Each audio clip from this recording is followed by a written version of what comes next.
오늘은 기독교 변증 시리즈 6번째 시간으로 왜 꼭 교회에 나가야 하나요? 라는 주제로 말씀을 나누도록 하겠습니다. 요즘 여러분들 워라벨이라는 말을 자주 들을 텐데요, 일과 삶의 조화를 추구한다는 것입니다. 그래서 요즘 현대인들은 단순히 많은 연봉을 받는 직장보다는 삶의 여유를 즐길 수 있는 그런 직장을 선호합니다. 그래서 요즘 우리 사회 가운데서 어디에서 한 달 살기, 아니면 차박, 아니면 백패킹이라고 해서 사람들이 이 워라벨을 추구하고 있습니다. 일도 중요하지만 여가를 즐기는 게 굉장히 중요하다고 생각합니다. 근데 이런 워라벨을 추구하는 시대 속에서 우리가 휴일인 일요일에 교회에 나온다는 것이 어떤 사람들에게 굉장히 힘들게 느껴지는 게 사실입니다. 밤 늦게까지 공부한 학생들이나 또 일주일 내내 직장 생활하던 직장인들은 이 휴일 아침을 좀 여유 있게 보내고 싶은데 이 교회에 나와야 된다는 것이 어떻게 보면 자신의 자유를 빼앗고 자신을 구속한다라는 느낌이 들 수 있습니다. 또 교회를 어렵게 나왔지만 예배가 지루하게 느껴지고 또 설교 말씀이 자신의 마음에 와닿지 않으면 빨리 예배를 마치고 집에 가고 싶은 마음이 드는 것이 사실입니다. 또 무엇보다 나는 예수님은 좋지만 그 예수님을 믿고 있는 그 성도들의 어떤 이중적인 모습에 실망을 하거나 또 교회와 관련된 안 좋은 뉴스들을 자꾸 듣다 보면은 내가 마음으로 예수님을 믿으면 되지 꼭 내가 교회를 다녀야 하나라는 생각이 들기도 합니다.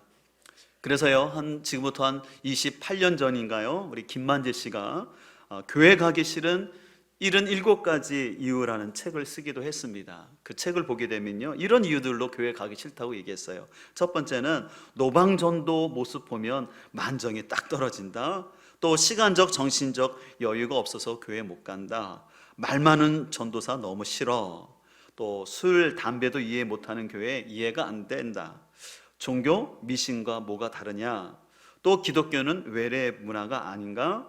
또 강신도들의 광적인 행태들이 무서워서, 그래서 77가지의 이유를 대면서 교회에 가기 싫은 사람들의 마음을 잘 대변해 줬습니다. 그런데 이 책은요, 역설적으로 교회 가기 싫은 77가지 이유가 있을지라도 우리가 교회에 나가야 함을 얘기하고 있습니다. 그렇다면 오늘 우리도 어떻게 보면 교회 가기 싫은 이유가 많이 있음에도 불구하고 우리가 왜 교회에 나가야 하는지 오늘 본문을 통해서 함께 살펴보고자 하는데요, 우리는 먼저 주일 예배는 신앙생활의 짐이 아니라 예수님의 부활을, 능력을 힘입기 위해서 함께 드려야 하는 것입니다. 오늘 에베소 1장 20절 말씀을 세번역은 이렇게 말씀하는데요, 하나님께서는 이 능력을 그리스도 안에 발휘하셔서 그분을 죽은 사람들 가운데서 살리시고 하늘에서 자기의 오른쪽에 앉히셨다라고 말하고 있습니다. 이 그분을 죽은 사람들 가운데서 살리시고라는 표현하는 것은 예수님의 부활을 말하는 것으로서, 우리가 지난주에 함께 나눴던 것처럼 예수님의 부활은 기독교 신앙의 가장 중요한 핵심입니다. 그렇기 때문에 그 전까지는 구약시대 이스라엘 백성들은 토요일을 안식일로 지켰지만 이제 초대교회는 예수님께서 부활하신 안식 후 첫날인 일요일을 주일로 지키게 되었습니다. 그러면서 이제 주일 성수라는 말이 생기게 되었어요. 이 주일 성수라는 단어의 문자적인 뜻은 주님의 날을 거룩하게 지킨다라는 뜻입니다. 그래서 어떤 교회에서는요, 주일에 돈을 사용하거나 또 오락하는 것을 굉장히 엄격하게 금하기도 했습니다. 심지어 주일 예배를 빠지게 되면, 자꾸 꽃감 빼먹듯이 빠지게 되면 나중에 천국에 오르는 사다리를 오르는데 그 사다리에 다리가 없어지는 것 같다라는 식으로 굉장히 주일 성수를 강조했던 적도 있습니다. 근데 저는 좀 이런 식의 주일 성수 개념에는 좀 반대하는 입장입니다. 왜냐하면 때때로는 공공의 안정과 또 사회 질서 유지를 위해서 주일에도 근무해야 하는 공익적인 일들이 있거든요. 또 여러분들 요즘같이 코로나가 급속하게 전파되는 전염병 시대에는 우리가 대면 예배가 아니라 비대면 예배를 드릴 수도 있습니다. 그러나 그럼에도 불구하고 저는 우리 시대 가운데서 이 주일 성수의 정신을 우리가 잘 기억할 필요가 있다고 생각합니다. 저는 30여 년 전에 군 생활을 양평에서 했었을 때 그때 저희 그 군 병사 봉급이 한 4,000원 그렇게 할 때였어요. 그때 제가 바로 부대 앞에 석장리라는 교회를 주일날 이렇게 예배를 드리러 갔는데 어린 마음에 거기 나오는 학생들이 너무 귀여워서 제가 월급이 얼마 안 되지만 뭘 사줬어요. 그러더니 거기에 섬기시는 강도사님이 계셨는데 저희를 불러다가 뭐라 그러시더라고요. 왜 주일에 아이들에게 이렇게 뭐 사주냐고. 그래서 처음에 좀 서운한 마음이 들었어요. 내가 이렇게 군에서 힘들게 나와서 예배드리고 아이들을 이렇게 선물을 사줬는데 왜 이렇게 혼내실까? 근데 나중에 지나고 보니까 그 강도사님의 말씀과 그 의미가 좀 와닿더라고요. 오늘날은 옛날처럼 이렇게 주일 성수 개념이 많이 약해졌지만 아까도 말씀드린 것처럼 우리가 옛날처럼 그런 엄격한 그런 주일을 지키지는 않는다 할지라도 우리가 주일의 가치를 잘 기억하고 그 주일 성수의 그 마음을 기억하는 것들은 필요하다라고 얘기할 수 있습니다. 앞서 말한 것처럼 주일 성수라는 것은 우리 구주 예수님께서 부활하신 날을 소중히 여기면서 성부 하나님, 성자 예수님, 성령 하나님께 예배를 드리기 때문에 중요한 의미가 있습니다. 이런 차원에서 우리가 주일날 예배를 드릴 때 우리는 내가 하나님께 대한 예배에 강조점을 두는 것이 아니라 혹 내가 하나님과의 예배보다는 사람과의 친교나 다른 것에 더 중심을 주면서 예배를 드리고자 한다면 우리는 합당한 태도가 아니라는 것이죠. 또 만약에 내가 오늘 이렇게 주일날 1시간 예배를 드렸으니까 이제 나머지 시간들은 내 마음대로 하겠다라고 생각하는 것 역시도 합당한 태도는 아닙니다. 초대교회는 아까 말씀드린 것처럼 주님께서 부활하신 일요일을 주님의 날, 로즈데이로 부르면서 그들은 함께 모여서 예배를 드리고 식탁의 교제를 나눴지만 실은 그들이 이렇게 예배를 드리는 게 쉽지는 않은 상황 속에 있었습니다. 왜냐하면 AD 313년에 콘스탄틴 대제가 기독교를 공인하기 전까지 실은 로마 제국에서 일요일은 공휴일이 아니었습니다. 또 특별히 그리스도인들 가운데는 가난한 성도들이 많았기 때문에 일요일에도 일터에서 일을 하고 난 다음에 저녁에 모여서 함께 예배를 드리고 식탁의 교제를 나누었습니다. 오늘날 같이 이렇게 예배당이 따로 있는 것도 아니었습니다. 오히려 그들에게는 그 당시에 이렇게 일요일날 예배를 드린다는 것이 불법이었고 아주 위험한 일이었습니다. 근데 그럼에도 불구하고 그들이 하루 종일 일요일날 일한 다음에 저녁에 와서 함께 하나님을 찬양하고 성도와 함께 사랑의 교제를 나눴던 것은 바로 주님이 부활하신 날이었기 때문에, 이 주님의 부활이 너무 귀하고 가치가 있기 때문에 그들은 힘듦에도 불구하고 주일에 예배를 드렸던 것이죠. 간혹 안식일 교인들은 개신교가 기독교가 타락을 해서 그 로마가 지키는 태양절을 섬기기 위해서 일요일로 바꿨다라고 하는데 전혀 그렇지는 않습니다. 오히려 우리 기독교인들은요, 이 주일을 지킴으로 인해서 유대교로부터 많은 핍박을 받았고 또 로마 제국 하에서 많은 경제적인 손해를 겪었습니다. 그럼에도 불구하고 부활하신 주님의 이 날이 너무 소중했기 때문에 그 성도들은 그 모든 어려움들을 감내하면서 주일에 예배를 드렸던 것이죠. 지난주 제가 소개한 팀 켈러 목사님의 부활을 입다라는 그 책의 부제가 이렇게 되어 있는데요. 인생 단 하나의 희망, 하나님의 위대한 반전이라는 부제가 있는데, 지난주 말씀드린 것처럼 부활은 그냥 막연한 과거에 있었던 기념일도 아니고 막연히 또한 미래를 소망하는 것이 아니라 오늘 내가 하나님의 능력을 힘입는 것입니다. 그렇기 때문에 초대교회 성도들은 이 부활의 날이 능력의 날이고 또 하나님께 힘을 받는 날이었기 때문에 그들은 함께 주의를 지켰던 것이죠. 어떻게 보면 오늘날도 우리 가운데도 여러분들이 주일 예배 나오기 전까지는 나오기 싫은 마음이 있었을 것입니다. 더 이불 속에서 아니면 소파 속에서 좀 더 편하게 있고 싶은 마음이 있음에도 불구하고, 그럼에도 불구하고 교회에 나와서 예배를 드리게 되면 새 힘을 얻는 것이 우리가 경험하는 것이죠. 그 이유는 무엇입니까? 우리 눈에 하나님 보이진 않지만 그 예배 가운데 하나님의 은혜가 부어지고 또 하나님의 부활의 능력이 우리에게 체험되기 때문에 그렇습니다. 소망하는 것은 여러분의 삶 가운데 이런 그런 부활의 능력을 예배 가운데 힘있기를 소망합니다.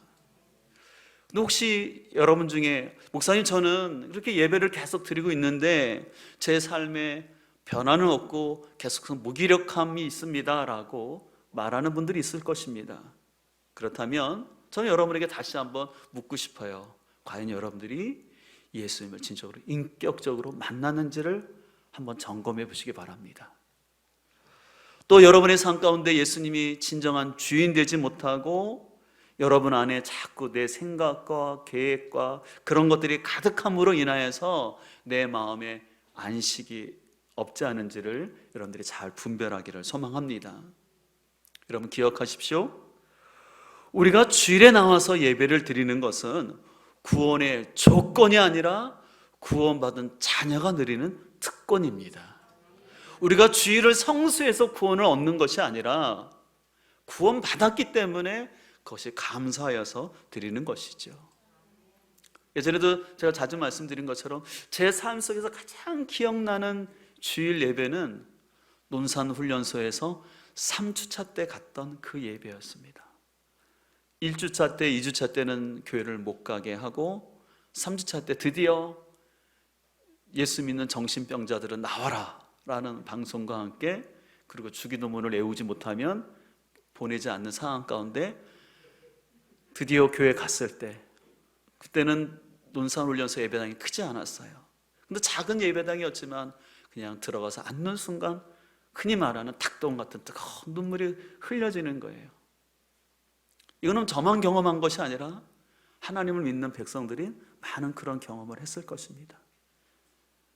왜냐하면 이것은 구원받은 자만이 드릴 수 있는 특권이기 때문에 그래요. 사람들은 왜 힘들대 더 자지, 더 쉬지, 그렇게 왜 예배 나가냐고 그래요. 그러나 우리 믿는 사람은 우리 안에 계신 하나님의 은혜가, 부활의 능력이 있기 때문에 힘듦에도 불구하고 하나님 앞에 나갔을 때 하나님 우리를 만져주시고 회복해 주시는 은혜가 있는 줄 믿습니다.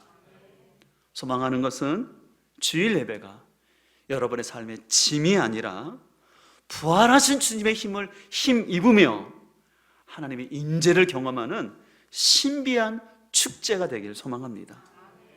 그래서 세상이 알 수 없는 평강과 안식이 저와 여러분의 삶 가운데 가득하게 소망합니다. 두 번째, 우리가 왜 그럼에도 불구하고 교회를 나가야 할까요? 그것은 교회의 머리는 예수님이기 때문에 바로 예수님의 말씀에 순종하여서 우리는 모여야 합니다. 오늘 22절에 이렇게 말씀합니다. 하나님께서는 만물을 교회의 발 아래 굴복시키시고 그분을 만물 위에 교회의 머리로 삼으셨습니다 라고 얘기합니다. 예수님이 교회의 머리라는 것은 예수님이 교회의 주인이시고 왕, 오늘날로 말하면 대통령이라는 것이죠. 여러분, 사람의 몸도 머리의 지시에 따라 손과 발이 움직이듯이 우리의 성도들은 교회의 머리 대신 예수님 말씀에 순종하는 것이 당연한 일입니다. 사도행전 20장에서 사도 바울은 이렇게 말합니다. 여러분을 감독자로 삼고 하나님이 자기 피로 사신 교회를 보살피게 하셨다라고 말하면서, 교회는 하나님이 자기 아들의 피로 사신 것으로서 교회는 그 세상의 어떤 돈이나 가치와는 비교할 수 없는 너무나 귀한 곳입니다. 이런 차원에서 저는 여러분과 함께 좀 나누고 싶은 이야기가 있는데, 우리는 간혹 좋은 교회, 건강한 교회를 이루자라는 표현을 자주 합니다. 근데 굉장히 중요한 말입니다. 그러나 저는 어느 순간부터 이 표현을 좀 조심해서 써야 되겠다라는 생각이 들었어요. 왜냐하면 건강한 교회, 좋은 교회를 이룬다는 건 굉장히 좋은 건데 잘못하면 어떤 비교나 엘리트 의식에 들어가면 안 된다라는 것을 제가 생각하게 되었습니다.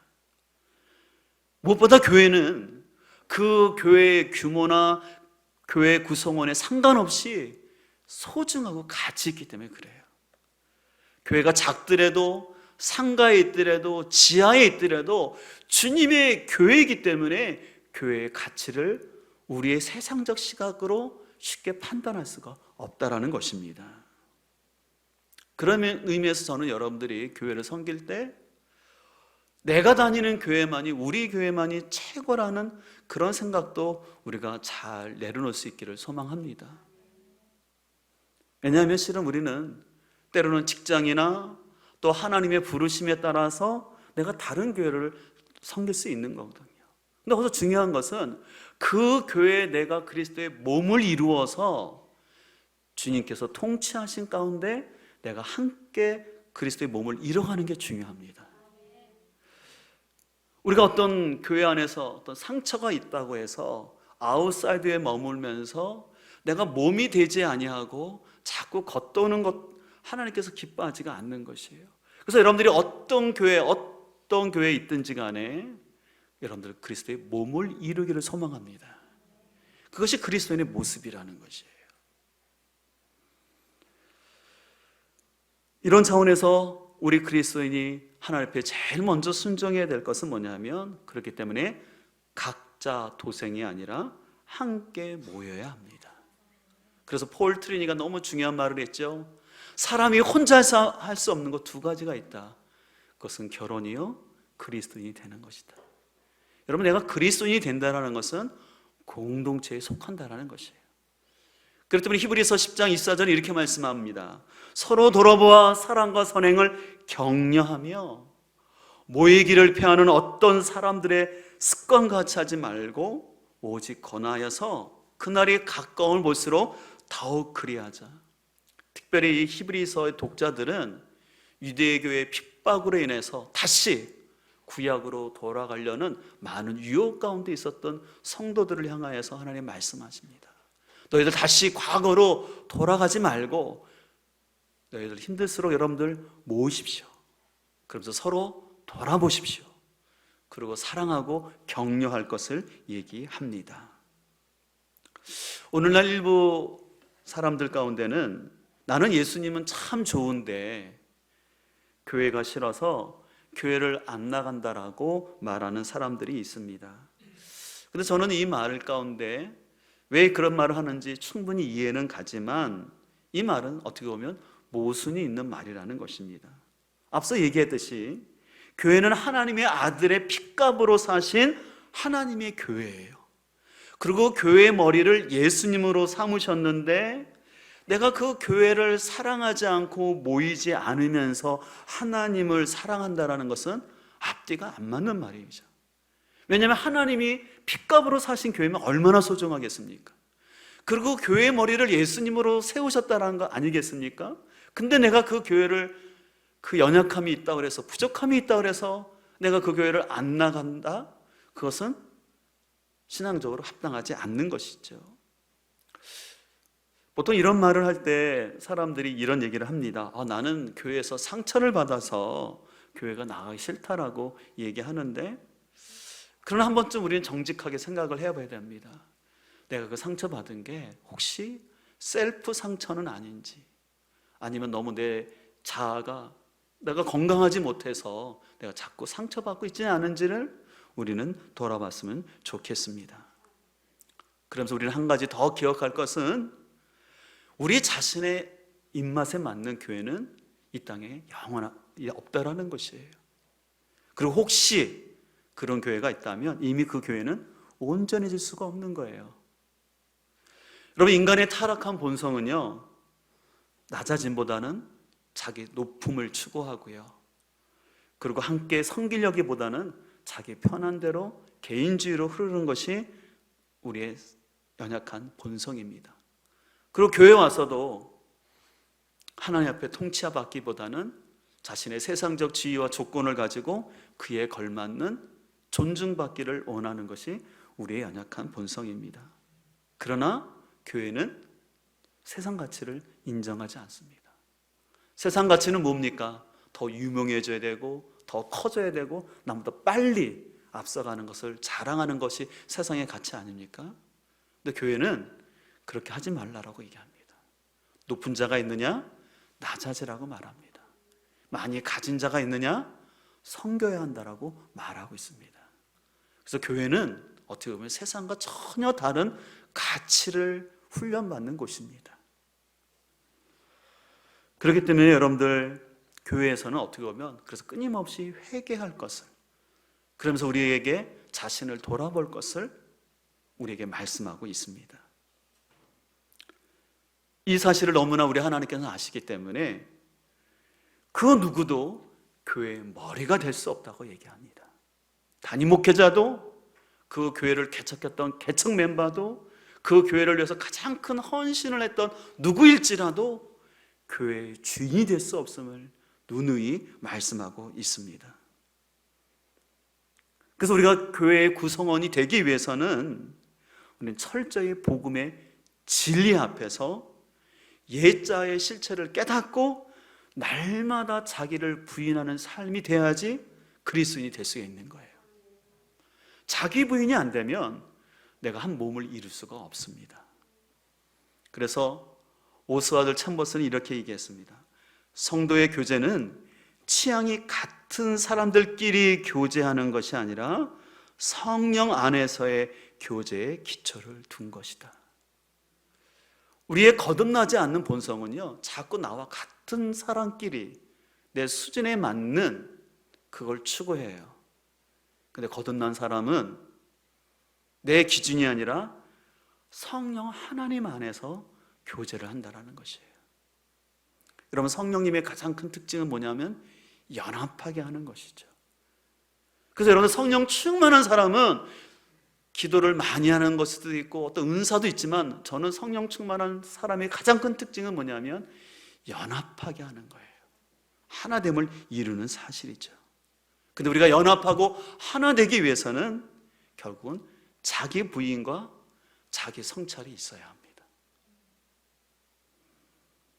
소망하는 것은 우리 모두가 그리스도 예수 앞에서 날마다 우리 자신을 부인할 수 있기를 소망합니다.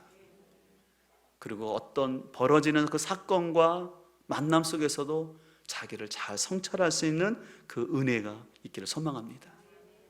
그리고 교회에 어떤 누구도 머리가 될 수 없고, 우리는 각자 내가 그리스도의 몸으로서 내가 있어야 할 자리, 역할이 무엇인지를 잘 아는 성숙한 그리스도인이 되기를 소망합니다. 마지막, 우리가 교회가 나가기 싫은 여러 가지가 이유가 있음에도 불구하고 교회를 나가야 될 이유는 교회를 통해 성숙하고 변화되기 때문에 힘들어도 우리가 교회를 나가야 합니다. 오늘 23절에서 공동번역은 이렇게 말씀합니다. 교회는 그리스도의 몸이며 만물을 완성하시는 분의 계획이 그의 안에서 완전히 이루어집니다 라고 얘기합니다. 여기서 만물을 완성한다는 말 속에는요, 우리의 구속의 역사를 이루신다는 거예요. 특별히 하나님께서는 이방인과 유대인들이 하나 되게 하셔요. 그래서 연합하게 하셔요. 근데 연합하게 하실 뿐만 아니라 그런 우리들을 공동체를 통해서 성숙시켜 가십니다. 그런 의미에서 여러분들, 내가 신앙이 성숙한다라는 것은요, 내가 뭐 CCC 10단계니 여러 가지 성경 공부를 많이 하거나 내가 혼자 산에서 기도를 많이 해서 성숙해 가는 것이 아니라 공동체 안에서 나와 다른 사람, 특별히 나와 잘 부딪히는 그 사람을 통해서 내가 깨어지고 그 깨어짐을 통해서 성숙이 일어난다는 사실입니다. 그래서 여러분, 헨리 라우에는 너무 귀한 말을 이렇게 했는데요. 공동체는 가장 함께 살기 싫은 사람이 반드시 살고 있는 곳이다. 너무 공감되지 않나요? 제가 말씀을 준비하면서 이 말씀을 보고 이제 무릎을 쳤어요. 야, 어떻게 보면 우리 시대를 향한 뼈 때리는 말을 하고 있구나. 여러분들, 교회 안에는요, 어떻게 보면 참 내가 함께하기 싫은 사람이 있어요. 기질적으로도 안 맞고요. 좀 어떤 사람은 참 무례하기도 하고, 참 내가 흔히 말하는 거죠. 내가 세상에 있었으면 절대 안 만날 그런 사람들이 내 주위에 있다는 것이에요. 근데 여러분들, 내가 가장 함께하기 싫은 그 사람 때문에 내가 변화되고 성숙한다라는 그 신비를 여러분 기억할 수 있기를 소망합니다. 그래서 여러분들, 교회는요, 각 사람의 성숙을 위해서 서로 대가 지불을 해주고 있는 회복 공동체라는 것이에요. 어떤 사람들 일방적으로 자기만 희생하고 낮아지는 게 아니에요. 같이 희생하고 낮아짐을 통해서 우리가 서로 변화되고 있다는 사실들을 여러분 기억하길 소망합니다. 근데 문제는 사람이 잘 안 변한다는 것이에요. 그게 문제죠. 그래서 한양대학교 국어국문학과 교수인 정재찬 교수님은 미래가 될 교사가 될 학생들에게 다음과 같은 얘기를 한다고 합니다. 교육자가 가져야 할 가장 큰 신념은 사람은 변한다는 믿음이라는 것입니다. 그래서 그걸 믿지 못하고 가르치고 있다면 그것은 위선이라고 말합니다. 하지만 동시에 교육자가 가져야 할 지혜가 있는데 사람은 잘 변하지 않는다라는 사실이라고 얘기합니다. 그리고 이 사실을 모르고 가르치게 되면 자꾸 야단만 칠 수밖에 없다라고 얘기합니다. 그렇기 때문에 잘 변하지 않는 사람을 변하게 만들어야 하기에 교육은 힘들고 위대한 것이다 라는 말을 했어요. 제가 이 책을 읽으면서 이 교육에다가 목회를 적용하니까 그대로 적용되는 것 같더라고요. 여러분, 실은 목회라는 것은 성도들의 변화를 추구하는 거거든요. 근데 실은 변화가 잘 안 돼요. 아까 말한 것처럼 성경 공부 몇 단계 하고 변할 것 같으면 너무 좋겠어요. 그리고 기도 몇 시간씩 해서 변화될 것 같으면 좋을 것 같아요. 근데 단순히 성경 공부나 혼자 기도 많이 해서가 아니라 하나님의 은혜와 공동체의 신비 가운데 변화되다라는 것이에요. 제 신앙 성장의 여정 가운데도 가만히 생각해 보면은 말씀이 저를 성장시킨 것도 있지만 결국은 공동체 안에서 경험했던 사랑이 저에게 믿음의 성숙을 줬다라는 것을 고백할 수밖에 없습니다. 그래서 교회는 신비예요. 아무리 그 교회가 작고 성도들이 적게 모인다 할지라도 그곳에 하나님의 임재가 있을 때 거기서 하나님의 변화의 역사는 일어납니다. 그래서 여러분들 신앙생활에서 늘 제가 강조하는 거 있지 않습니까? 교회는 의인이라 칭함받는 죄인들의 모임이에요. 죄인들의 모임이기 때문에 처음에는 그렇게 좋다가도 상처와 모순과 갈등이 발생할 수밖에 없는 게 교회예요. 근데 더 놀라운 것은 그 상처와 갈등과 모순 속에서 내 자신이 깨어지고 가슴앓이 하지만 그 과정을 통해서 내가 변화되고 성숙한다라는 것이에요. 나에게 상처 주고 나를 힘들게 하고 내 가슴앓이를 하게 하는 그 성도가 없다면 좋을 것 같지만 죄송하지만 내 안에 그리스도의 형상이 이루어질 수가 없어요. 그래서 이 지상에 있는 교회는 결코 완전할 수가 없습니다. 아까도 말한 것처럼 죄와 연약함이 가득한 내가 그 공동체에 들어가기 때문에 그 교회는 완전해질 수가 없는 거예요. 제가 자주 말씀드린 것처럼 제가 에스겔에서 공부할 때 그 교수님이 이런 얘기를 하셨어요. 영국 속담인데 교회 한 성도가 들어온다는 것은 참 기쁜 일이지만 한 성도는 100가지의 문제를 가지고 온다. 너무 공감 가는 얘기인 것 같아요. 우리가 한 성도가 얼마나 귀합니까? 한 영혼이 얼마나 귀합니까? 그러나 우리는 연약하기 때문에 이런저런 문제가 있다는 것이에요. 그러나 우리는 그 문제에게 초점을 두는 것이 아니라 그 연약함과 문제가 있음에도 불구하고 오히려 그 문제 때문에 우리 공동체가 더 단단해지고 우리가 더 성숙해 간다는 그 사실을 우리가 놓치지 않기를 소망합니다. 그렇기 때문에 저는 여러분들이 신앙생활함에 있어서 종교적 행위와 신앙생활을 잘 좀 구분했으면 좋겠어요. 이 말은 뭐냐면 종교적 행위라는 것은 뭐냐면 내가 예배도 드리고 하나님 앞에 봉사도 하고 또 성도들과 함께 교제도 해요. 근데 문제는 옛 자아가 계속해서 주인이 되어서 자신의 만족을 위해서 종교적 행위를 하게 되면 이런 사람들은 쉽게 상처받고 교회를 안 나올 수가 있다는 것이에요. 이에 반해서 신앙생활은 뭐냐면 철저히 예수님이 자신의 삶의 주인이 되어서 그 머리 대신 예수님께 순종하면서 그리스도의 몸을 이루려고 하는 사람이에요. 그래서 내가 예배를 드리긴 드리지만 나의 만족을 위해서 예배 드리는 것이 아니라 나를 구원하신 하나님의 은혜에 감사해서 하나님께 예배를 드리는 거예요.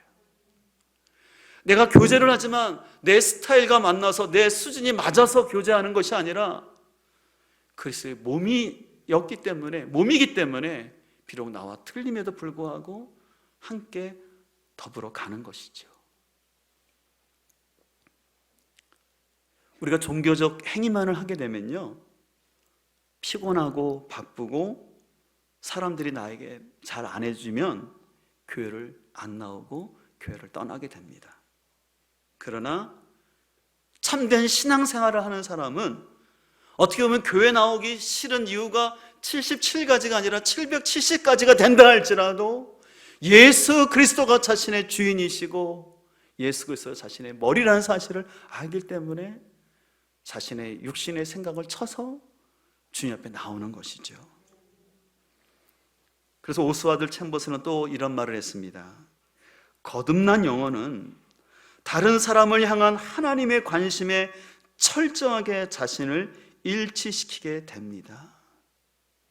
이 말은 뭐냐면 진짜로 거듭난 사람은 하나님의 시선으로 다른 사람을 바라본다라는 것이에요.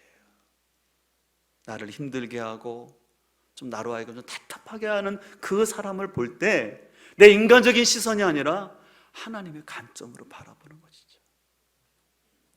하나님도 얼마나 저 영혼을 사랑하시는 영혼인지, 그 영혼을 구원하시기 위해서 독생자 예수 그리스도를 보내신 하나님 아버지의 시선이 필요한 거예요. 때로는 그 영혼이 나에게 아픔을 준다 할지라도 하나님 아버지께서 네가 그 영혼의 아픔을 보듬어 줘라, 그리고 함께 성숙해 가라고 그 영혼들을 나에게 보내셨다라고 우리의 생각이 바뀌는 것입니다. 소망하는 것은 여러분의 성숙과 변화를 위해서 여러분의 배우자를 주셨다는 것을 기억하시길 바랍니다. 여러분 죄송하지만 혹시 여러분들 배우자 때문에 많이 힘들고 있습니까? 그럼 여러분 역으로 생각할 것은 그 배우자는 나보다 배로 힘들고 있다는 사실이에요. 그리고 그 배우자 때문에 내가 더 하나님 앞에 나아갈 수가 있는 것입니다. 그렇기 때문에 우리는 공동체에 있는 한 사람 한 사람을 우리가 소중히 여기면서 주님의 마음으로 바라볼 수 있는 그 마음이 있기를 간절히 소망합니다. 다시 한번 우리가 고백하기를 원합니다. 교회는 그리스도의 몸입니다. 세상에서 교회를 향한 안 좋은 뉴스들이 가득하고 또 여러분들이 이전에 생활했던 곳에서 어떤 아픔과 어려움이 있는지 모르지만 하나님께서 여러분을 공동체에 불러주셨다면 몸을 이루시기를 소망합니다. 그래야지만 하나님의 나라가 이루어지고 또 내 자신의 성숙과 변화가 일어난다는 사실을 우리가 기억하고 머리 대신 예수님 앞에 우리 모두가 겸손히 순종하고 따를 수 있는 그런 축복이 있기를 소망합니다.